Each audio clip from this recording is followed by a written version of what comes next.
Okay, hey everybody, welcome to dailyastracat.com. And this is the weekly astrological highlights for this week, the week of February 2nd through February 8th, 2025. And this week we've got Venus at Aries. I'm like, what am I doing in the middle of this? Oh my goodness. This doesn't, oh my goodness. She looks like Eris, and I believe Eris is sitting at the middle of it, at the beginning of Aries. So that's even scarier, right? The sister of Mars. Good thing we don't go too much for that literal astrology, right? All right, so let's talk about this week because there's a couple things that are happening and there's some things that you should know. So let's get this conversation going. Let's get it started, right? Look, the moon phase for the week. The moon's in the second quarter. She's going to be in her second quarter on Wednesday. That's the 5th. The second quarter tribe, that you guys that are born near the second quarter, know that this is when we reinforce our intentions. That's right. We shore them up and we care for them like newly sprouted little seedlings. Those beginnings and initiatives are now in the proper hands. All right. Back to our Chinese zodiac. You know why? Because if you didn't see it, this is something you need to know. It's the year of the snake. It happened last week, right? The year of the snake is expected to be one of growth, wisdom, transformation, intuition, mystery, and introspection. All right? That's what you got looking for. That's what we're looking forward to this year. Okay, this week features Venus changing signs, and Jupiter is going to be direct. And that's going to happen both on Tuesday, this 4th. After that occurs, the only planet that will be retrograde will be Mars. And that's until February 23rd. Then all of the planets will be direct for a week. Then Venus goes retrograde on March 1st, followed by Mercury on the 14th of March. From the end of the Venus retrograde on April 12th until the beginning of the Pluto retrograde on May 4th, is the last time all the planets will be direct in 2025. Venus is already in what is called the shadow period. This is the area where she will retrograde back into before she turns direct. Venus will begin her retrograde at 10 degrees at 50 minutes of Aries, and she will go direct. She's going to go all the way back to 24 degrees, 37 minutes of Pisces. So pay attention to these points, particularly in your birth chart. 10 degrees of 0 Aries in either direction. You should be re-examining your work, your home, and romantic or creative lives, okay? Now, also, that also goes for cardinal signs as well. So any of the cardinal signs will form an angle to this. That's something that's very worthwhile. And cardinal signs are Libra, Capricorn, Cancer, and Aries. Whoa, look at that. Did it in totally backwards fashion, right? Went opposite, opposite, opposite, opposite. Like I was needlepoint or something like that, right? Perhaps you'll emerge with a lifestyle change for the better after this. All right, so first aspect we're talking about this week is Mercury trine Jupiter. Kind of looks moony sitting there, Shane, doesn't it? Well, you know, if you could see. Anyway, I caught myself off guard because my Jupiter is spinning, and it's just like disco ball, woot woot. No, actually, believe it or not, that's probably a good representation of how fast they spin. Jupiter takes about 10 hours of our time to spin all the way around, so a day is actually 10 hours of ours. And Mercury takes about 85 days, and it's got an 88-year cycle, so you can imagine how slowly it turns. All right, so there we go. Here's our chart. Now, the way the chart looks right here, we're going to have Jupiter up in the corner. Ignore the clock face, of course. This is set for my time. It happens at 16:52. Take 12 away from that. 4:52 in the afternoon on the 2nd of February. This right here, we have the Sun, and Sun and Mercury, for all purposes, practical purposes, are conjunct. So they're both conjunct Jupiter, but it's actually perfected with Mercury at this time. All right, so what's that going to bring us? Huh? What does that take us? Well, what's the big idea? Or actually, it should read big ideas. All right, Jupiter direct. There's a lot of big ideas floating around. The Sun conjunct Mercury, and the Sun is, it's conjunct Mercury, and therefore also trine Jupiter, wants to capitalize on this stuff right now. Take over the computer system, sleep in the office on the premises, just to accumulate power. Oh, I'm so useful. Too fast, too soon. Mercury trine Jupiter has other ideas. The Sun's a little under the influence of Pluto. The plutocracy waited for 18 years to finally emerge. This is their moment in the sunshine. That light of truth that Justice Brandeis spoke of has been dimmed to allow Mammon to operate unimpeded. Will Mercury trine Jupiter have the flexibility and nimbleness to counter this move? Stay tuned. Because that's awesome. Because if you think about it, Jupiter, ruler of Pisces, and also Sagittarius, Mercury, ruler of Virgo, and Gemini, they're both just the rulers of mutable signs. They've got that flexibility. They are nimble. They are able to go with the flow. Now, what will this mean for you? That's what you got to think about. How are you going to have your ideas and capitalize on them? How are your ideas going to be flexible and nimble to be able to weather this winter? Think about that. Now, let's talk about living lunar life. I love talking about this. And this is what I just said. This is a long winter. Don't rush it, all right? We're going to need to trust our intuition and wait. This doesn't mean we ignore the signals of this week's astrology. Like I said last week, we need to embrace the spirit of the snake, mix it with spiritual Saturn, and then distill that through Mars and Cancer. Distillation. Oh, it has a new AI connotation, too. That whole DeepSeek thing, using OpenAI and ChatGPT to learn its stuff, the knockoff of it. Yeah, that's called a distillation when one AI uses another AI to learn its stuff. Look, what you're going to have to do, though, I do know this for a fact, learn how this AI shit works before it's too late. Okay? Now, let's go. Another aspect for you, Mars square Chiron. Oh, check it out.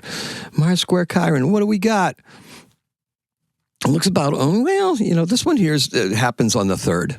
So we've got the 3rd, and this is going to happen about 9:44 in the evening. So what we're talking about is a square. It's a challenging square, right? What is being challenged here? Well, Mars is activity, Mars is action, Mars is in Cancer. Mars is doing that, the anvil song, da, da, da, da, da, da, doing the work, right? Chiron is in Aries going, hey, I'm kind of feeling flabby here. It's wintertime. What are we doing? So what are we doing, Mars?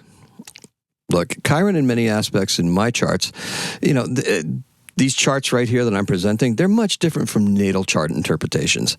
Chiron naturally refers to either deep or psychological wounds that we carry or actual physical wounds that affect us. Think of PTSD or some other stigma that may be attached to these kind of scars. Now, in my daily charts, Chiron often represents our attitude towards our own health or our ability to help others. It works best if others are afflicted similarly to our own wounds, to what we've experienced. Mars in Cancer knows what's going on. Okay? I hear you. I recognize your pain. But I'm also dealing with my own issues, and you should know this. Extra Cancer empathy combined with the defensive preservation of self. Now, here we go. Here's our marquee event. Here we go. In this cage match, we've got Venus in Aries. Oh boy, what's going on here? Oh, what an image, right? What are we looking at? Well, let's tell you. I kind of compared her to Eris before, the sister of Mars. Yeah, but she's got like the ram's horn going on with the hair. Kind of cool, all right? Now, here we have 0 degrees. This is going to occur on the 4th. So this is also on Tuesday. This is right after Jupiter this is right around the time Jupiter is going to go direct. All right. Now, this is before it, however, because this happens at 2:57 in the morning. All right. Venus is going to enter Aries, leaving Pisces, still very much conjunct with the North Node and Neptune for that matter, going into that fiery realm of Aries. But Aries, the ruler of Aries, is sitting in watery Cancer. So what's up? That's a lot of fog, right? Yeah, that's a lot of fog. Love burns brightly and passionately. Ardent, truthful, and volatile. This is an attraction to what is powerful and useful. Venus in Pisces loves being in love. It's a gentle place for the poet and the artist. It's the source of love songs, plush toys, and that includes Hello Kitty. All right, just That's what it is. Venus in Aries desires to be showered in that love, okay? The face that launched 1,000 ships, walking 500 miles and meeting your SO's mother for the first time. She will want it all right now. Venus desires Mars' attention in the sign of Aries, and she doesn't have to work very hard to get it. She just has to act like she's interested. When she gets into it, she's all in. She will even fight Neptune if she is forced into it, okay? That was one of our cat stories. Now, Daily Astrocat on Tuesday has this to say about this. Weekly truths in a daily forecast? Technically, it's an even longer forecast than that. Venus in Aries switches up the vibe. The good life is to be lived now. Pay attention to when that payment is due, however. Now, Jupiter direct. Here we go. There's my distracting disco ball Jupiter. Woo! Okay. Oh, Jupiter direct. We got Jupiter going direct, and Jupiter goes direct at 11 degrees, 16 minutes of Pisces. Not Pisces. What the heck? Gemini. Oh, 2 lines. Yeah, sure. Right next to 2 lines for Pisces. Reading the wrong line. All right, here we go. Jupiter direct has some influence over legal type of things, believe it or not, because that's the structure, that's everything. It's going to be interesting to see what comes of Venus in Aries. Venus, the ruler of Libra. Another legal one. A little bit of fire behind it, a little bit of desire to start something for however long she's in there with Jupiter direct. I do sense that more legal BS is definitely incoming, all right? Jupiter is now promising a great emphasis on social media. Growth in this area is inevitable, as is the widespread adoption of AI, right? Jupiter, Gemini, expanding the tech aspect of Gemini, Mercury in Aquarius, tech, right? Tech on tech on tech. Focus on language and communication skills. Watch out for even bigger scams online, however. Now, our next aspect we're going to talk about is Venus sextile Pluto, because if you remember, Venus just entered Aries. Pluto is sitting right at that first degree of Aquarius, and boom, 60 degrees. That's, we go through Pisces, skip, jump, 60 degrees, right? There we go. So now you can see that one separation of the sign. We got Pisces monkey in the middle. Hello. And we have Venus still conjunct with Neptune and the North Node, far enough away from Saturn that it doesn't really matter. And we got Pluto sitting right there. This is going to occur right about, Pluto's sitting at 2 degrees. Ooh, fireball, right? That's that sloth from Zootopia. Wow, boom. All right. And then we have Venus at 2 degrees, 15 minutes of Aries. What gives? What's going on? What are we going to do here? What are we talking about? Now, Venus is in Aries. Okay, is she hunting the truth? Oh, is Pluto done with protecting the folks who benefited when he was in Capricorn? Don't know. Is this the beginning of the dismantling? Now think about it. If Pluto's going to dissolve that structure that formerly came up in Capricorn, can't really do... Let's think about this. It could very well be. But just as high prices don't easily come down when markets normalize, I think it's going to be a while for this anti-big tech, anti-plutocrat stuff to gain any momentum. Close your eyes and listen. This very much goes against everything that Western liberal democracy was intended to accomplish when it was established 200 years ago, 250 years ago even, doesn't it? Now, our next aspect that we want to talk about is Sun sextile Chiron. This is going to happen on the 8th. This is Saturday, all right? And it's going to be at 1:22 in the morning. More Chiron stuff. What's all this health stuff doing here, huh? Okay, listen. Is Mammon going to be allowed to mess with healthcare? Well, why do we even have to ask this question? The answer is yes. They are constantly finding new ways of passing costs along to all of us, right?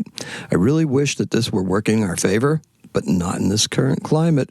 Somebody please prove me wrong. Innovations in medicine, yeah, they're just around the corner, but do yourself a favor and pay more attention to your diet and occasional exercise. Better than any medicine, right? The pound of prevention, the ounce of prevention, pound of cure.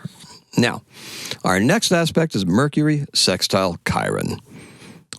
Yeah, you know it's going to happen because Mercury's coming right along behind the sun very quickly. So here we go. Here's our chart. You can see it right here. It's going to happen at 4:21 in the afternoon. So, what is that? Almost 12 hours. 12 hours after the sun is sextile Chiron, here comes Mercury. You know what that means? They're going to be conjunct very soon. And with Mercury going retrograde, you're going to see that 3 more times. So this will be the first time that Mercury is going to pass the sun and be conjunct. So pay attention to where you're at right now. Pay attention to what you're doing. This is for next week's forecast, however. Let's talk about Mercury Chiron. Okay, Mercury sextile Chiron, as far as your health is concerned, your head is in the game, okay? Seize this chance to really focus on health. Maybe your Apple Watch is going to save your life.